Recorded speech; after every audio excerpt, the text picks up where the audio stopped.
Are you procrastinating trying to promote yourself, whether it's in your career, whether it's your business, or elsewhere? Hey, this is Justin Hitt with Inside Strategic Relations.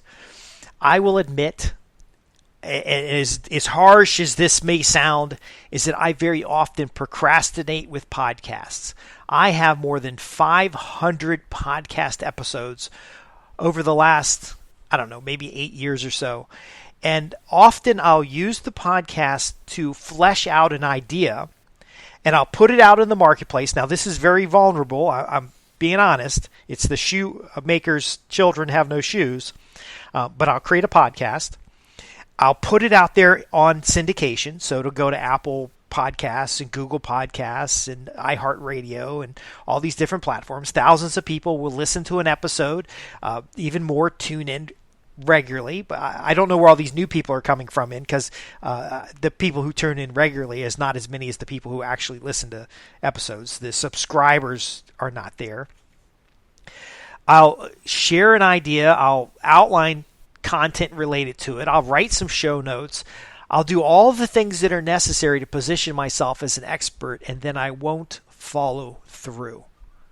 So today is kind of a mistakes thing to talk about, some of the problems that we have when we're high-income professionals or we're business owners or executives that distract us from getting the results that we're looking for, even though we're doing the exact right things. So you're business networking, you've got a great resume, you're actively participating in your organization, you're doing internal networking, you're taking the right training. It feels like you're doing everything that is necessary, yet after 5 years working at an organization, you have half the buying power that you had when you started. That's perhaps one of the most shocking things that I've done for clients is I say, okay, well, what did you make 5 years ago? What did you make when you were hired for this position? And then I punch it into an inflation calculator. And I say, okay, well, let's look at the year you started and then the date today. And it comes back with some number. Maybe they made $100,000 when they first got started, and it comes back with a number that's $150,000. And then I'll say to them, how much do you make today? And they'll clam up, they'll get quiet, they'll say, well, and I'll say, well, is it less or is it more than this number here? And they'll always say, nearly always, folks that have been with me for a while don't have this problem anymore, but they'll say, I make less than that, significantly less than that. And I say, well, of course the company you work for has given you better benefits. No, the company has not given them better benefits. Oh, well, of course your lifestyle is better. No, they're still living paycheck to paycheck. Well, maybe your friend circles and your influence in the marketplace, and maybe you have residual income going on from books and other intellectual property. No, that is not happening. And they get sad. And that's rightfully so because they didn't know, and I'm going to reveal this to you so you'll have no excuse, they did not know that inflation impacts their buying power, that the company is constantly trying to commodify what they do, that the company is documenting processes and things not to make their job easier, but to make them easier to replace. That all the people that they started with on their team no longer exist, but they went from 12 positions to 4 positions in the same volume of work. All of these things are lost in the daily distractions and the things that we often do to procrastinate versus a rigid, focused set of activities. Now, the good news is you don't need to do 50 things to improve your situation. You just need to do 3 to 5 things really well. So one of the reasons I've stuck with my podcast is because it gives me a library of materials that I can have somebody transcribe and turn into articles, or I can have somebody promote for me, or chop it up into little tiny videos or little tiny audio. It has created a library, even though very often it's procrastination. I'll just tell you that right up front. There's probably something else I'm supposed to be doing right now, but I'm recording a podcast. The problem is all the other behaviors I hear people doing when I say, hey, look, what have you done over the last 5 years to improve your situation? And they give me almost 100 different things.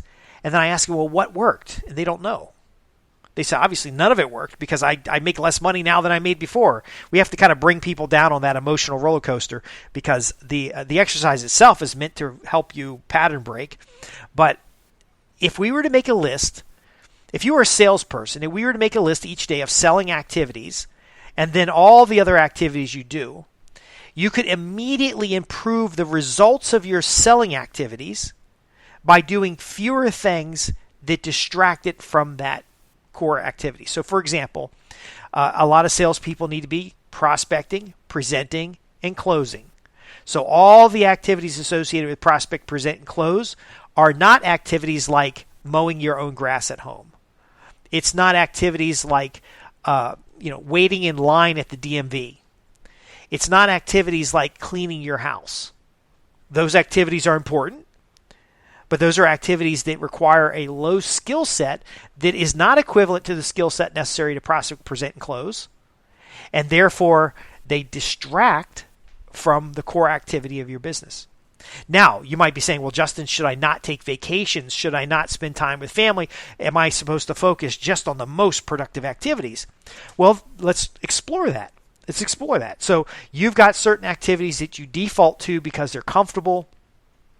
And now we've looked at them by maybe doing a daily analysis. Every 15 minutes, write down what you're doing in a little journal, analyze it at the end of the day, determine if you're able to focus on high productive activities. But you start noticing yourself, play with kids. Well, children are important. And if you have children and you spend time with your children, they'll be better and more well-adjusted than other children that have been ignored. And therefore, when they're older in life, you'll have fewer problems. They're going to have less attention-seeking behavior. So hanging out with your kid for 20 minutes or an hour or even a whole day is actually an investment in your future productivity. You might say, well, there's chores and stuff at home, and I don't want to throw all that on my wife. I don't want to throw all that on my husband. I want to make sure that we equally share the household activities. Well, is the household equally sharing the income promotion? Is this a egalitarian, equal, if it is, then when you go off to work every day, they need to go off to work every day too, but then the quality of life is going to mess up, and then there's going to be some problems at home because things aren't getting done. Well, maybe there's a different solution, which might be hiring household help. It might be doing less stuff. It might be downsizing. It might be focusing on high-value activities like a date night or focused attention rather than just writing up a chores activity or chart. Now, I sound very analytical in a lot of ways, but the key here is to understand where in our life are we falling into easy-to-do defaults or next shiny objects, and where in our life are we focusing on high-value critical activities. People today are more isolated. They're stuck behind screens. They don't have the resources and tools for mental health or even time to think and focus. And they fill their lives up with distractions. My argument is, if we can sit down and just kind of get an idea of what we're doing, if we can minimize the distractions, we'll have more time to focus on high-value relationship-building activities, as well as high-value activities that make us stronger and more able to address the issues of the marketplace. It is a fact of life that inflation reduces your buying power every year. It is a fact of life that if you earn more than six figures, that your company is trying to figure out ways to reduce cost. It is a fact of life that companies and corporations today can't keep employees, and then when they have turnover, that middle managers are not well assessed at staffing levels. It is a fact of life that the economy goes up and down. Understanding these things exist, we can build a framework for daily activity. So for one example is outcome management. If your outcome is to earn more money this year than you earned last year, and your measure is your free net cash flow, and we talk about this more on the Sustainable Wealth Secrets newsletter, but this is very important for maintaining influence and control in the marketplace, is that free net cash flow is invested in influence activities. So here's an example. As a selling professional, what I would do is I add a personal assistant. So I have these core selling activities. I want them to be 80% of my day, my work day. I have this assistant that's doing email follow-ups, content development. So I'll record something and they'll extract from it for a follow-up or a prospect newsletter. This other person is doing the things that they can do very well even though they can't do what I do very well. And so we're partnering as a team. We're building a work unit, and we're organizing our activities so that they do what they're good at a lower rate than what I do to make a higher income rate. Now, it's not just about income. When it comes to your family, there are certain chores, activities. If you're spending hours in marital counseling, that's distracting from the core activities that you need to do as a business owner, as an executive. So what investments can be made up front to make that relationship better? Are the expectations between the two parties reasonable? And if they're not, work it out. And are you using love language? Or are you working on, spending quality time together rather than just sitting in front of a TV and vegging out? Are you guys sitting in the same room, both looking at your cell phones individually rather than having a meaningful conversation? Do you sit down at dinner and have a family dinner, or are you constantly rushed for food? When it comes to your health and nutrition, are you allowing yourself, and by the way, I'm a sinner in all these areas. The reason I can identify these problems and the reason I can offer you solutions and the reason why my clients get results is because I've made pretty much every mistake there is to make, and I've learned from my lesson, and you can avoid it. Let's talk about health.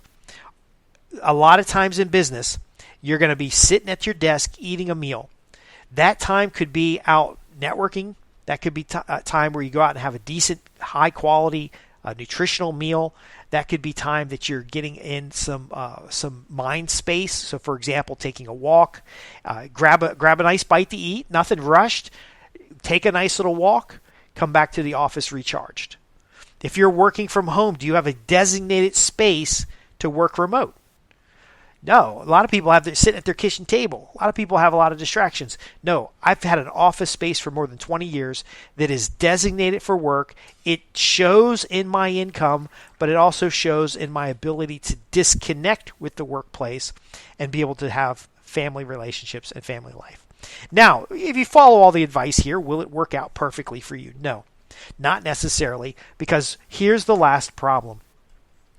We are not leveraging procrastination to create artifacts and value for our long-term career.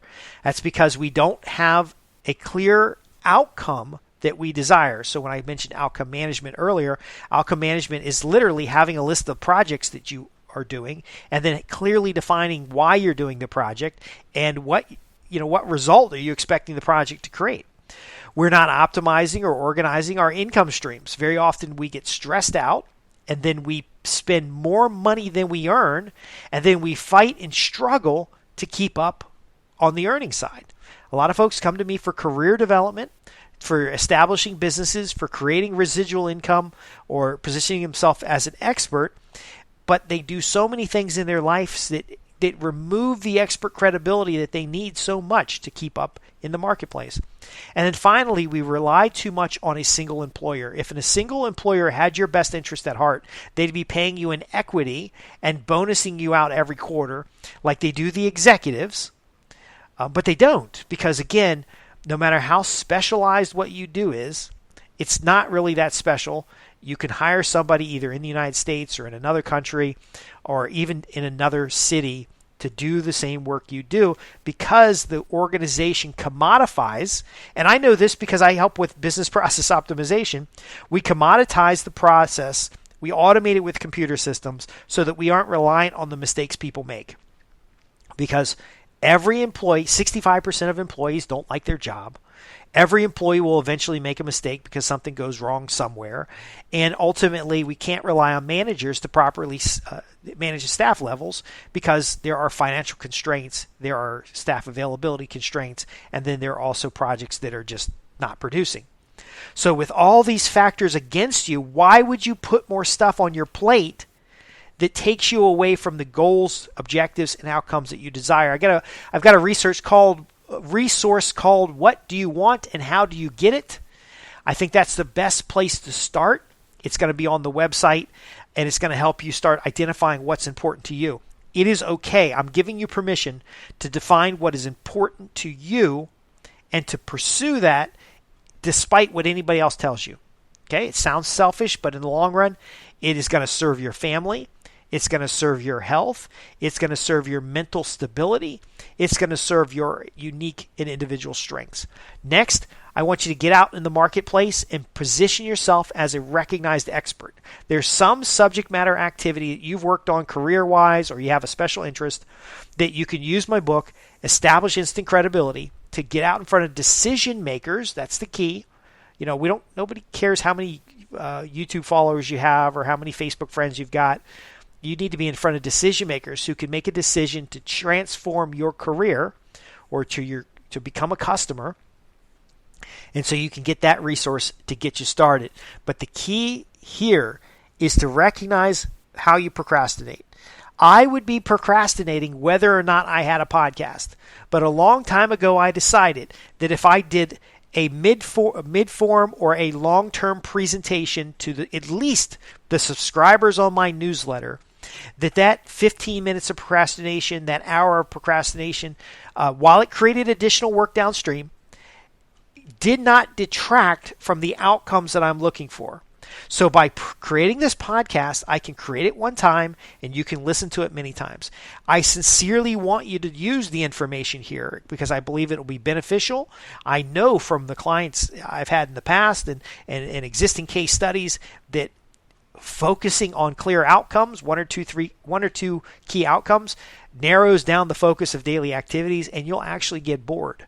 You'll actually have free time during your day that you can invest in your family, that you can invest in yourself, that you can use to actually think and ultimately transform business relationships into profits. I'm Justin Hitt with Inside Strategic Relations. We have many resources available at the website www.insidestrategicrelations.com. You can join our free newsletter. You can become a member. And you can also explore some of the products and services that we have, but that's not required. I hope this standalone podcast gives you enough to get you started. Realize the problem that's there. Start looking at root cause and ultimately create for yourself the upward mobility that is available. Somebody's going to get it. Why not you? Again, I see that that's best done through the people you interact with, the humans you interact with, the people you organize, the structure of how you connect with other people. And so please let me know about your successes. I am motivated by the successes because I'll tell you what, I might procrastinate a little bit by doing a podcast, but when I get somebody writing in a letter and telling me about how they wrote a list of the outcomes that they desire, and they started working on getting one of these outcomes a week, one of these outcomes a month, and before they knew it, they were exactly where they wanted to be. It just makes my day. It makes my year, and that's why I do this. So again, it's a high utility value activity. It is procrastination in a lot of cases, but ultimately, inside the framework of what we described today, there is something you could be doing habitually. One or two things. Okay, you don't need 100 things to get success.